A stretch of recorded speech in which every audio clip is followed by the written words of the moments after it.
ہم اکثر ماحول کے بارے میں دو باتیں سنتے ہیں، ایک اوزون کی تہ اور دوسرا گرین ہاؤس اثر۔ لیکن کیا یہ دونوں ایک ہی چیز ہیں یا ان میں کوئی فرق ہے؟ تو چلیے آج اسی الجھن کو دور کرتے ہیں اور سمجھتے ہیں کہ آخر یہ معاملہ ہے کیا؟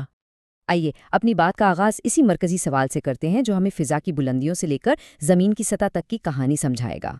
تو سب سے پہلے ہم چلتے ہیں بہت اوپر، فضا کی اس تہ کی طرف جسے اسٹریٹوسفیئر کہتے ہیں، جہاں ہماری زمین کی قدرتی سن اسکرین موجود ہے۔ تو آخر یہ اوزون کی تہ ہے کیا؟ آسان لفظوں میں سمجھیں کہ یہ آکسیجن کے ایٹموں سے بنی ایک ایسی قدرتی حفاظتی چادر ہے جو سورج سے آنے والی خطرناک شعاؤں کو زمین تک پہنچنے سے پہلے ہی روک لیتی ہے۔ اور سب سے دلچسپ بات یہ ہے کہ اوزون بنتی کیسے ہے۔ یہ کوئی ایک جگہ رکی ہوئی تہ نہیں ہے، بلکہ یہ ایک مسلسل عمل ہے۔ کمال دیکھیں، سورج کی وہی خطرناک شعاعیں جن سے یہ ہماری حفاظت کرتی ہے، وہی عام آکسیجن کو توڑ کر اوزون بناتی ہیں۔ یعنی مسئلہ خود ہی اپنا حل بھی پیدا کر رہا ہے۔ لیکن مسئلہ تب کھڑا ہوتا ہے جب یہ قدرتی توازن بگڑ جاتا ہے، اور اس کی وجہ ہے انسان کے بنائے ہوئے کچھ کیمیکلز جو اوزون کو بننے کی رفتار سے کہیں زیادہ تیزی سے توڑنا شروع کر دیتے ہیں۔ اور یہ تصویر دکھاتی ہے کہ یہ کیمیکلز کتنے تباہ کن ہیں۔ ذرا سوچیں، CFC گیس سے نکلا ہوا کلورین کا صرف ایک ایٹم اوزون کے ہزاروں سالوں کو ختم کر سکتا ہے۔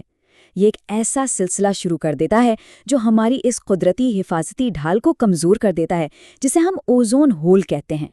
تو اصل بات یہ ہے کہ اس تہ کے کمزور ہونے کا اثر صرف موسم پر نہیں پڑتا، اس کا سیدھا اثر ہماری زندگی پر ہوتا ہے۔ انسانوں میں جلد کے کینسر اور آنکھوں کی بیماریوں سے لے کر فصلوں کی پیداوار میں کمی اور سمندری حیات کی تباہی تک پورا ایکو سسٹم خطرے میں پڑ جاتا ہے۔ اچھا، یہ تو ہوئی آسمان کی چھتری کی بات۔ اب فضا میں تھوڑا نیچے آتے ہیں اور زمین کے قدرتی کمبل یعنی گرین ہاؤس اثر کو سمجھتے ہیں۔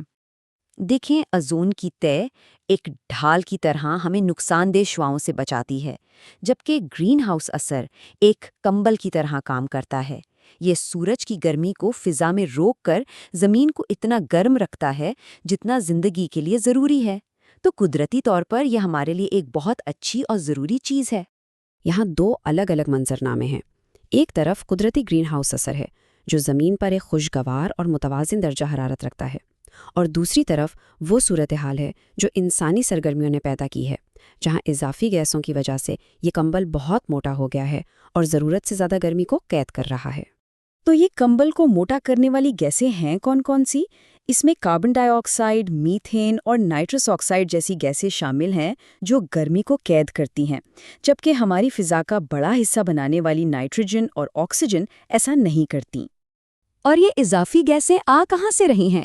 تو ان ذرائع کے مطابق کوئلہ اور تیل جلانے سے لے کر فیکٹریوں اور گاڑیوں کے دھوئیں تک سبھی اس کے بڑے ذرائع ہیں۔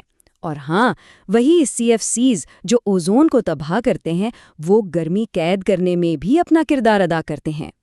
تو جب یہ کمبل ضرورت سے زیادہ موٹا ہو جائے تو ہوتا کیا ہے؟ اس کے اثرات ہمیں پوری دنیا میں نظر آ رہے ہیں۔ سب سے پہلا اور واضح اثر تو دنیا کے ٹھنڈے علاقوں پر پڑتا ہے۔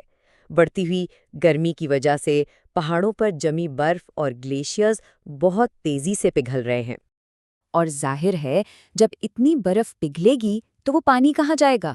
سیدھا سمندروں میں، جس کا نتیجہ یہ نکل رہا ہے کہ دنیا بھر میں سمندر کی سطح بلند ہو رہی ہے اور ساحلی علاقوں کے لیے ایک بڑا خطرہ بن رہی ہے۔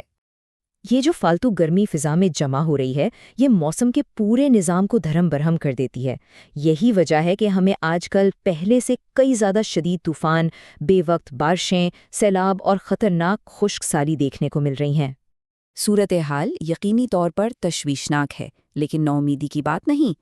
یہی ذرائع ہمیں آگے بڑھنے کے لیے کچھ واضح راستے بھی دکھاتے ہیں۔ تو حل کیا ہے؟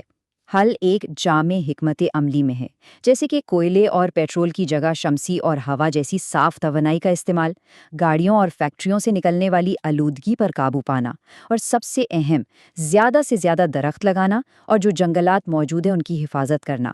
تو آخر میں بات واپس ہم سب پر آ جاتی ہیں۔ ہماری فضا کی یہ دونوں ڈھالیں، یعنی اوزون کی چھتری اور گرین ہاؤس کا کمبل، ہماری زندگی کی ضمانت ہیں۔ اب ان کی حفاظت کا انحصار ہمارے آج کے فیصلوں اور اقدامات پر ہے۔